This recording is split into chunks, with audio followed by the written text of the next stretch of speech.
परमेश्वर द्वारा अपनी भेंट का मूल्य कम जांचने के कारण ईर्ष्या में कैन ने अपने ही भाई की हत्या कर दी। परमेश्वर अपनी रचना के हर प्राणी के जीवन को बहुत महत्व देते हैं, लेकिन ये इसलिए नहीं है कि जीवन पर उनका अधिकार है, बल्कि इसलिए कि जीवन एक बहुमूल्य वरदान है।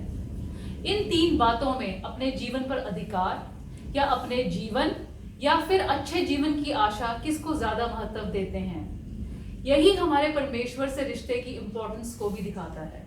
आइए सुनते हैं परमेश्वर का वचन। परमेश्वर का वचन हमने उत्पत्ति की पुस्तक उसका 4वां अध्याय उसकी पहली आयत से लिया है। यहाँ इस प्रकार लिखा है, तब आदम अपनी पत्नी हवा के पास गया, तब उसने गर्भवती होकर कैन को जन्म दिया और कहा, मैंने यहोवा की सहायता से एक पुरुष पाया है। फिर उसने उसके भाई हाबिल को भी जन्म दिया। हाबिल भेड़ बकरियों का चरवाहा बन गया, परंतु कैन भूमि पर खेती करने वाला किसान बना। कुछ दिनों के पश्चात कैन यहोवा के पास भूमि की उपज में से कुछ भेंट ले आया, और हाबिल भी अपनी भेड़ बकरियों के कई एक पहलौठे बच्चे भेंट चढ़ाने ले आया और उनकी चर्बी भेंट चढ़ाई। तब यहोवा ने हाबिल और उसकी भेंट को तो ग्रहण किया, परंतु कैन और उसकी भेंट को उसने ग्रहण ना किया। तब कैन अति क्रोधित हुआ और उसके मुंह पर उदासी छा गई। तब यहोवा ने कैन से कहा, तू क्यों क्रोधित हुआ और तेरे मुंह पर उदासी क्यों छा गई है? यदि तू भला करे तो क्या तेरी भेंट ग्रहण ना की जाएगी? और यदि तू भला ना करे तो पाप द्वार पर छिपा रहता है और उसकी लालसा तेरी ओर होगी और तुझे उस पर प्रभुता करनी है। तब कैन ने अपने भाई हाबिल से कुछ कहा, और जब वे मैदान में थे तब कैन ने अपने भाई हाबिल पर चढ़कर उसे घात किया। परमेश्वर के वचन को पढ़े और सुने जाने से आशीष हो। आमीन। पुराने नियम में परमेश्वर के सामने भेंट और कुर्बानी लेकर जाने का क्या महत्व था? परमेश्वर द्वारा एबल की भेंट कैन की भेंट से ज्यादा अच्छी क्यों समझी गई? आज के युग में जब हम देखते हैं तो वो एनिमल सैक्रिफाइसेस जो दी जाती थी वहां पर मंदिर में, हमें थोड़ा बारबैरिक लगता है, थोड़ा अच्छा नहीं लगता है। और लेकिन अदन बाग से निकाले जाने के बाद जो सिग्निफिकेंट, जो मेजर एक्टिविटी की गई थी सबसे पहली, वो यही थी। और ये जो अटेम्प्ट था, ये तरीका था, इसके द्वारा परमेश्वर की आराधना करने का ये पहला तरीका था। और इसी के साथ इंसान जिंदगी में सबसे पहली बड़ी ट्रेजेडी भी यही हुई। उत्पत्ति 4 के जो 2 से 8 तक अभी हमने पढ़ा था, तो ये जो भेंट लाने का आइडिया था ये कैन को आता है पहले, और कैन शुरू करता है। वो किसान है और वो अपनी धरती की उपज में से कुछ लेके आता है। उसका भाई हावल का शेपर्ड है, चरवाहा है, और वो अपनी भेड़ बकरियों का पहलौठा लेकर आता है, उनकी चर्बी चढ़ाता है। परमेश्वर हाविल की भेंट को स्वीकार करते हैं, लेकिन कैन की भेंट को नहीं स्वीकार करते, और इसलिए वो क्रोधित हो जाता है और उसको उदासी छा जाती है। ये माना जाता है कि कैन कोई इतनी अच्छी भेंट नहीं लेके आया, जबकि हाविल बेस्ट शीप का, जो उसकी भेड़ों का जो बेस्ट था, वो लेके आया। कैन ये क्यों नहीं समझ सका कि हाविल की भेंट में जो परमेश्वर ने स्वीकार किया उसमें क्या बढ़िया था उसकी भेंट से। हाविल अपना बेस्ट लेके आया और कैन शायद कुछ भी उठा लाया। हालांकि आइडिया शुरू उसी से होता है, कैन ही भेंट लेके आता है पहले। इब्रानी भाषा का शब्द हवल या एबल, जिसका मतलब, जो उसका नाम है, इसका मतलब है हवा या कुछ भी नहीं, जबकि कैन का मतलब है उसे प्राप्त करना। वही पहली आयत में हवा कहती है। कैन सोचने वाला इंसान है, और हाविल उसके नाम के अनुसार एक लाइट वेट है, कुछ भी नहीं। आग आती है स्वर्ग से और वो हाविल की भेंट को स्वीकार करती है, परमेश्वर से स्वीकार कर लेते हैं। लेकिन परमेश्वर बात कैन से करते हैं। वो पहला नबी है, क्योंकि नबी ही है जिससे परमेश्वर बात करते हैं। लेकिन कैन ऐसी क्यों भेंट लेके आया जिससे परमेश्वर खुश ना हो, और क्यों वो बढ़िया नहीं लेके आया? परमेश्वर को कोई गिफ्ट की जरूरत नहीं थी। आज भी हम कोई परमेश्वर को गिफ्ट नहीं मांगते हैं, लेकिन हमारा ये उनका धन्यवाद करने का एक तरीका है और उनको ये मानना कि वो सॉवरन है और उनसे सारी ब्लेसिंग्स हमें आती हैं। इसलिए गिफ्ट इंपॉर्टेंट नहीं है, लेकिन एक्नॉलेज करना कि परमेश्वर हैं, मैं उनके अधीन हूं, वो इंपॉर्टेंट है। अगर इसी को, जो काइन का पर्सपेक्टिव, इसको और आगे बढ़ाएं तो हम ये कह सकते हैं कि अगर हम बहुत महंगा कोई गिफ्ट लेके आते हैं परमेश्वर के सामने, तो ये अभिमान से भरा हुआ है, देखो मेरे पास ये इतना सब कुछ था, मैं परमेश्वर आपकी ये लेके आया हूं जिसने सब कुछ बनाया भी है। हाविल ने इन बातों पर कोई ध्यान नहीं दिया। उसने ये सोचा जो परमेश्वर के पास लेके जाना है तो सबसे बढ़िया ही लेके जाऊं। इस अगर पॉइंट से माना जाए तो हाविल ने गलत समझा। अगर हम भेंट ले जाने का जो एम है उसको सिर्फ भेंट में ही कर दें कि भेंट इंपॉर्टेंट है, वही इसलिए लेके जाना है, तो कायन ठीक था, क्योंकि ये भेंट ले जाना नहीं है बल्कि ऑफरिंग करना और अपने मन को उनके सामने झुकाकर आगे बढ़ना है। लेकिन अगर ये माने कि अगर हम अपने आप के कुर्बानी ही नहीं दे सकते, विदाउट सेल्फ सेक्रीफाइस, आत्म बलिदान के बिना अपनी भेंट कैसे देते हैं? आत्म बलिदान है जब हमारे लिए जो इंपॉर्टेंट है वो वहां भेंट करें। पहला पॉइंट इसलिए आ जाता है कि परमेश्वर के सामने भेंट लेके जाना जो है वो अपने आप को आत्म बलिदान, सेल्फ सेक्रीफाइस है। दूसरा पॉइंट है सेक्रीफाइसेस और प्रार्थना के बारे में। इसको और समझने के लिए अगर हम परमेश्वर की प्रार्थना को तीन, जो प्रभु यीशु ने हमें सिखाई, उसे हम तीन हिस्सों में बांटे। पहला हिस्सा है प्रार्थना करने वाला परमेश्वर की आराधना करता है हमारे बाप तो जो आसमान में है, स्वर्गीय पिता, और ये पहली 3 वर्सेस में है। दूसरा है परमेश्वर से हमारी दिन की जरूरतों को मन्ना, आत्मिक और शारीरिक जरूरतें मांगना, वो अगली 3 वर्सेस में आगे आ जाता है। और इसमें साथ में फिर माफी मांगना अपनी गलतियों के लिए और बुराई से छुड़ाना है। तीसरा आ जाता है परमेश्वर की आराधना करना, उसका धन्यवाद करना और उनको वो क्रेडिट देना कि सब अधिकार आपका है, बल आपका है, राज्य आपका है। तो इसलिए दूसरा पॉइंट जो आ जाता है ये भेंट ले जाने में, वो है प्रार्थना करना। इसी प्रकार जैसे कि भेंट लेके जाना है, ये सब धन्यवाद करना है परमेश्वर का उन आशीषों के लिए जो हमें मिली हैं और उनके अधिकार को मानना है हमारे जीवन के ऊपर। जो ग्रेटिट्यूड है, धन्यवाद है, या इब्रानी भाषा का शब्द हाकोरस हाटो, इसका दोनों इमोशनल और रैशनल दोनों हैं। इसमें भावनाएं भी हैं और इसमें रैशनल कारण क्या है वो भी माना जाता है। हमारा रिश्ता हमारे पेरेंट के साथ, अगर हम इसको समझें तो इसके बाद फिर हम परमेश्वर के रिश्ते को भी समझ सकते हैं।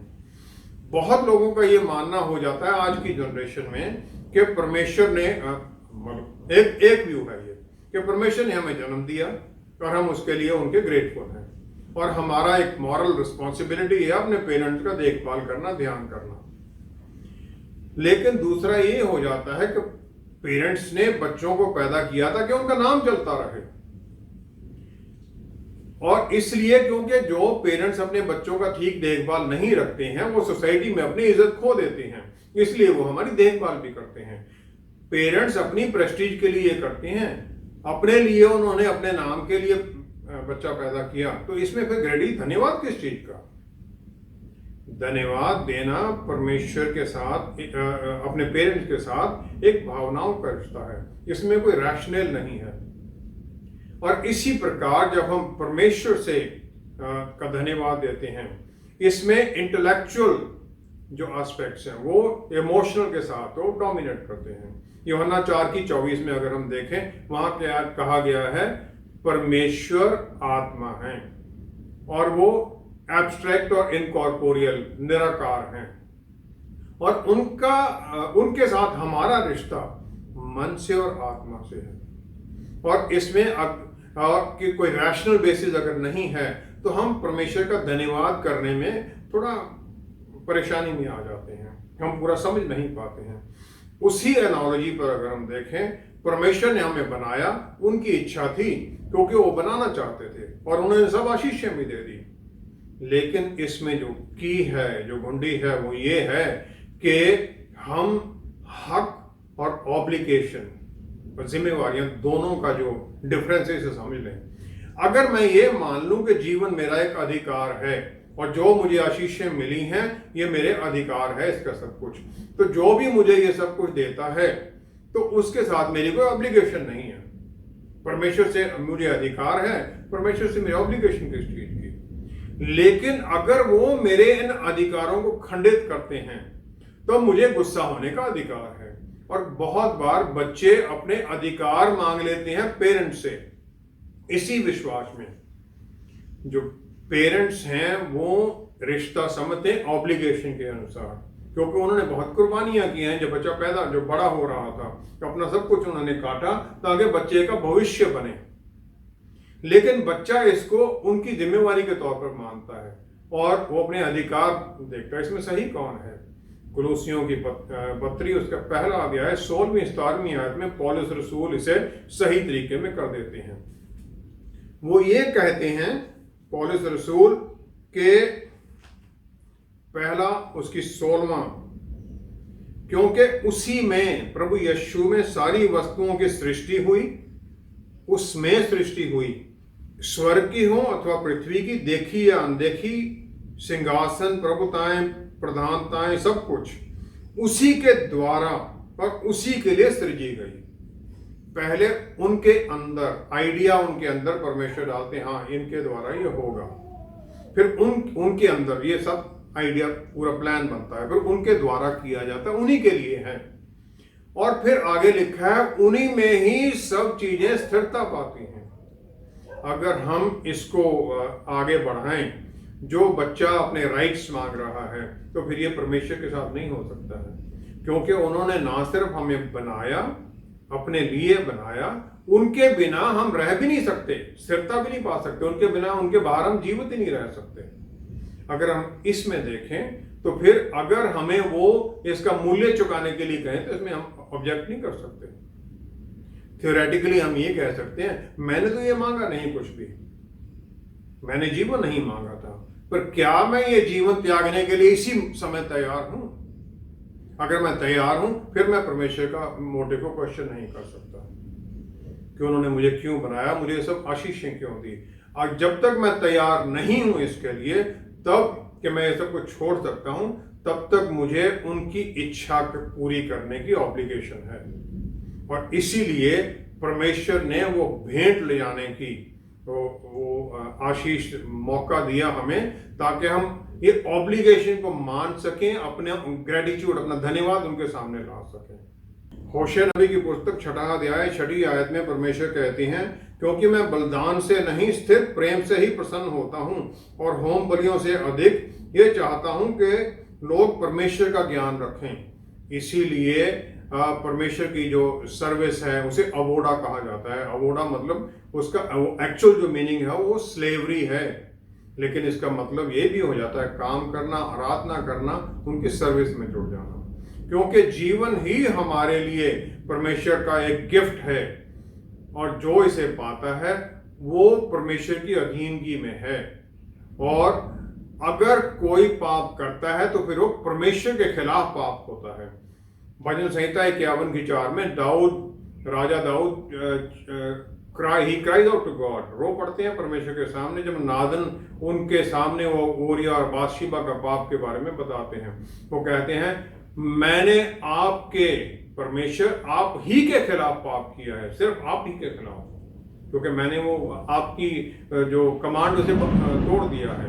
और फिर इस तरह अगर हम काइन और हाबिल की जो बेटे हैं उसको देखें तो काइन ये नहीं मानना ही नहीं चाहता कि परमेश्वर मैं उनकी अधीनगी में हूं। और फिर अगर हम एक जानवर की एक भेंट को देखें तो ये है, उसका भेंट का मकसद ये निकल आता है कि जिसने मुझे बनाया है, जिसने ये सब कुछ बनाया है, वो देने वाला जो भेंट लेके आ रहा है वो ये रियलाइज करता है कि जिस प्रकार जानवर की भेंट वो दे रहा है उसका अपना जीवन भी परमेश्वर की ही अधिकार में है।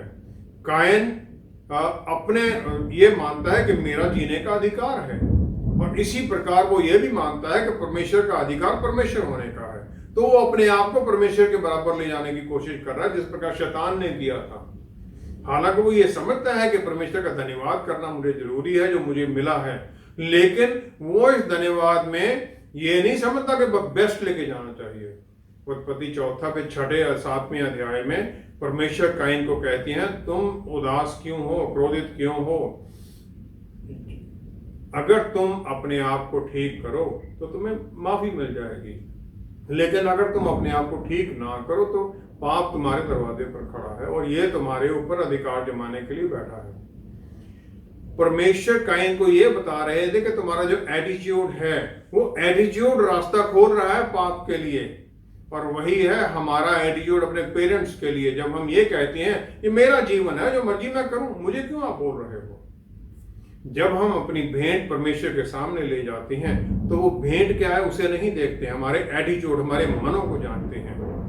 मार्कुस 12 की 41 से 44 में फिर जो विधवा सिर्फ 2 सिक्के ही डालती है, प्रभु यीशु की नजर में वो 2 सिक्के सारे जहान की पैसों से ज्यादा वैल्यू रख लेते हैं। जब हम भेंट परमेश्वर के सामने लेके आते हैं, हम उनकी अधीनगी में उनका अपने ऊपर अधिकार स्वीकार करके जब जाते हैं, तब फिर हम अपने मनों को झुकाकर जो भी देंगे परमेश्वर स्वीकार करते हैं। किसी की जान लेना वचन के अनुसार एक बड़ा अपराध है, जबकि परमेश्वर के नाम पर हत्या बार बार की जाती है। क्या इस प्रकार की हत्या को वचन में सही माना जाता है? नहीं। वचन में 2 इंस्टांस है जहां पर परमेश्वर के नाम पर हत्या ही माना जाएगा उसे। पहला है गिनती 24 में, बलाक है जो मोआब का राजा है, वो बलाम को बुलाता है डर में, भय में भरा हुआ, कि वो आके इजरायली लोगों को श्राप दे। बलाम 3 बार कोशिश करता है, हर तीनों बारी वो इजरायलियों को ब्लेस कर देता है। फिर वो मोआब के राजा को ये सलाह देता है कि जो औरतें हैं, मोआबाइट औरतें, उनके द्वारा इजरायली लोगों को भ्रम में डालकर उन्हें पाप में जोड़ दो, और जिसके कारण परमेश्वर उनके ऊपर एक बवा प्लेग डाल देते हैं, जिसके कारण इजरायली कैंप में 24,000 लोग मरते हैं। गिनती 25 में 6 से 8वें अध्याय तक फिर एक सिमियोन ट्राइब का है जिसका नाम है जिमरी। वो मूसा के इंस्ट्रक्शंस को मानने से इनकार कर देता है और मोआब की एक औरत को अपने कैंप में, इजरायली कैंप में ले आता है। फिनिहास जो एलियाजर जो प्रीस्ट है उसके लड़के को, जो एलियाजर हारून का बेटा है, वो ये सोचता है कि मूसा ने भी शादी की एक मिडियान की औरत से, इसलिए शायद मूसा एक्शन ना ले, तो वो एक जेवलिन उठाता है, भाला उठाता है और उन दोनों को उस भाले के द्वारा मार देता है। दोनों के बीच में से भाला निकल जाता है।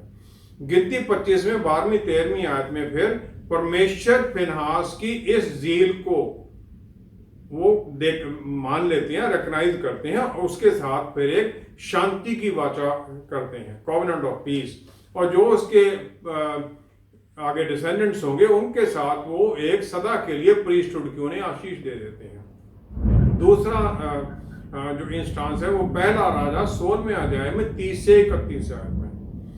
राजा अहाब है इजराइल का, जिसने परमेश्वर की नजर में जो उससे पहले वाले राजा से उन सबसे ज्यादा बुरा किया। उसने जेजेबेल से शादी की, जो कि एथबाल जो सिडोन का राजा है उसकी लड़की है, और फिर उसके इन्फ्लुएंस में वो बाल की पूजा करता है और समारिया में उसके लिए एक मंदिर भी बना देता है। पहला राजा 18वें अध्याय में एलिया नबी अहाब को कॉन्फ्रंट करते हैं, उसे फिर कह देते हैं 3 साल के लिए यहाँ पर कोई बारिश भी नहीं होगी और ओस भी नहीं पड़ेगी। और फिर वो 19वीं आयत में अहाब को चैलेंज करता है कि कार्मल 3 साल हो गए हैं, वो चैलेंज करता है कि माउंट कार्मल पर सभी इजरायलियों को इकट्ठा कर लो, 450 जो तुम्हारे बाल के प्रॉफिट नबी उन्हें बुला लो, और 400 जो अशेरा के हैं उन्हें भी बुला लो, जो कि जेजेबेल के साथ खाना खाते हैं। फिर तीसरी चौथी आयत में वो ये भी परमेश्वर लिखवा देते हैं कि जेजेबेल ने परमेश्वर के नबियों की हत्या की, लेकिन ओबादिया है जिसने 150 नबियों को छुपा लिया, जो परमेश्वर के नबी थे उन्हें छुपा लिया। 22 से 25वीं आयत में एलाइजा जो कि अकेला है, वो जो 850 वहां नबी आते हैं बाल और अशेरा के, उन्हें कहता है एक अपनी सेक्रीफाइस तैयार करो और तुम अपने परमेश्वर को पुकारो कि वो आग ऊपर से उतारे और उस आग के द्वारा फिर उस भेंट को स्वीकार कर ले। दोनों ग्रुप्स को अपने अपने परमेश्वर के नाम में ये करना है, और जो परमेश्वर उनका उत्तर देगा आग के द्वारा वही परमेश्वर है, उसी को माना जाएगा। बाल के वो नबी लगे रहते हैं और शाम की संध्या की जो इवनिंग सैक्रिफाइस 3 बजे होती, वो समय आ जाता है। उस समय फिर एलिया नबी 12 पत्थरों का वहां पर एक ऑल्टर तैयार करता है, उसके ऊपर लकड़ियां रखता है और उसके चारों तरफ एक ट्रेंच खुदवा देता है और उसके ऊपर लकड़ी रखकर जो ऑफरिंग है उसके ऊपर रख देता है और उसके ऊपर 3 बार लोगों को बोलता पानी डाल दो, लकड़ी भीग जाती है और ट्रेंच में ही पानी भर जाता है। 38वीं आयत में परमेश्वर उसकी प्रार्थना को उत्तर देते हैं और स्वर्ग से आग उतर आती है। वो सिर्फ कुर्बानी को ही नहीं स्वीकार करती, बल्कि लकड़ी भी जल जाती है, पत्थर भी जल जाते हैं और जो पानी होता ट्रेंच में वो भी सूख जाता है। और फिर 40वीं आयत में एलिया नबी के कहने पर इजरायली लोग उन बाल के प्रॉफिट्स को पकड़ लेते हैं और उनका वध कर दिया जाता है। ये दूसरी घटना है जो परमेश्वर के नाम पर वध किया जाता है। जज़बेल रानी एलिया को धमकी देती है कि यही मैं तेरे साथ भी करूंगी। अब डर से वो भागता है जूडा की टेरिटरी में, परमेश्वर के जो माउंटेन ऑफ गॉड है, परमेश्वर के पर्वत पर चला जाता है। फिनेहास और एलिया रिलीजियस हीरोज माने गए होंगे इजराइल के द्वारा, क्योंकि वो परमेश्वर और लोगों के बीच की जो दरार थी उसमें खड़े हो गए थे। लेकिन दोनों को परमेश्वर की तरफ से कोई शाबाशी नहीं मिलती है कि उन्होंने ये ज़ील के कारण ये किया है। फिनेहास के साथ शांति की वाचा करते हैं, लेकिन इसका मतलब ये है कि शांति बनाए रखो, इसके बाद में तुम्हें मेरे लिए कोई खास काम नहीं करना है। और एलिया को तो परमेश्वर रिब्यूक करते हैं, डांट देते हैं। पहला राजा 19वें अध्याय में 11 से 18वीं आयत तक माउंट होरेब पर परमेश्वर उसे 3 सीन दिखाती हैं। पहला एक आंधी आती है, फिर भूकंप आता है, फिर आग आती है। लेकिन परमेश्वर उससे एलिया नबी से एक मध्यम आवाज में पूछते हैं, तुम यहां क्या कर रहे हो? फिर एलिया नबी वही उत्तर देता जो पहले उसने कहा था कि मैं उत्साह से भरा हुआ सरगर्म हूं आपके नाम के लिए परमेश्वर। शायद उसने ये नहीं समझा था कि परमेश्वर उसको ये बताने की कोशिश कर रहे हैं मैं वायलेंस में नहीं हूं, भूकंप आंधी आग में मैं नहीं हूं, लेकिन मैं जेंटलनेस और सॉफ्ट जो वचन बोले जाते हैं उनमें हूं। फिर वो एलिया नबी को कह देते हैं जाओ एलीशा को अपना उत्तराधिकारी निर्धारित कर दो। लेकिन पर यह दुविधा क्यों है? परमेश्वर के नाम पर जो किया गया है, जो जेलट है, जो काम कर रहा है परमेश्वर के नाम पर हत्या करने के लिए, वो कानून के दायरे से बाहर काम कर रहा है। कानून जो परमेश्वर का कानून है, और वो परमेश्वर की जगह लेने की कोशिश कर रहा है, क्योंकि न्याय परमेश्वर का काम है। वो बगैर ट्रायल के न्याय कर देता है। वो व्यवस्था विवरण 32 की 35वीं आयत में लिखा है, परमेश्वर बिल्कुल क्लियरली कहते हैं कि वेंजेंस इज माइन। और यहूदा जो कि प्रभु यीशु के भाई हैं, वो अपने पत्री में 9वीं आयत में आर्कएंजल माइकेल हैं, जो कि स्वर्गीय आर्मी के एक आर्मी कमांडर है, सीनियर, प्रभु यीशु के बाद वही हैं वहां पर आर्मी के इंचार्ज। वो ये कहते हैं कि जब शैतान मूसा के शरीर को उसे छीनना चाहता है तो उसे कोई धिक्कारता नहीं, वो ये कहता है परमेश्वर तुम्हें धिक्कारे। मत्ती 26 में 52 और 53वीं आयत में लिखा गया है। प्रभु यीशु अभी जब पकड़े जा रहे थे वहां पर गार्डन जो गेत्सेमनी पार्क था उसमें, तो एक चेले ने कृपान निकाली और उससे निकाला कि हम डिफेंड करेंगे प्रभु यीशु को, और उसने फिर जो मालचुस है हाई प्रीस्ट का नौकर, उसका कान काट देता है। प्रभु यीशु उसे रोक देते हैं और उसका कान ठीक कर देते हैं और ये कहते हैं कि अगर मैं चाहूं तो 12 लीजन स्वर्गदूतों की बुला सकता हूं पिता परमेश्वर से। एक लीजन में 6000 होते हैं और एक स्वर्गदूत 1,00,000 से ऊपर लोगों को एक रात में मारता है। अदन बाग में भी जितने वाइल्ड बीस्ट एनिमल थे सब इकट्ठे रह रहे थे। मार्कुस 1:13 में प्रभु यीशु विल्डरनेस में 40 दिन रहते हैं जब शैतान उनको टेम्प्ट करता है और वाइल्ड बीस्ट उनके साथ हैं और किसी को कोई नुकसान नहीं होता है। यशाया 65:25 में ये लिखा गया है, परमेश्वर का वचन है, उस समय जब नया यरूशलेम आएगा, जब परमेश्वर का राज्य होगा, भेड़िया और मेमना एक संग चरा करेंगे और सिंह बैल के समान भूसा खाएगा और सर्प का हार मिट्टी ही रहेगा। मेरे सारे पवित्र पर्वत पर ना तो कोई किसी को दुख देगा और ना कोई किसी की हानि करेगा। यहोवा का यही वचन है।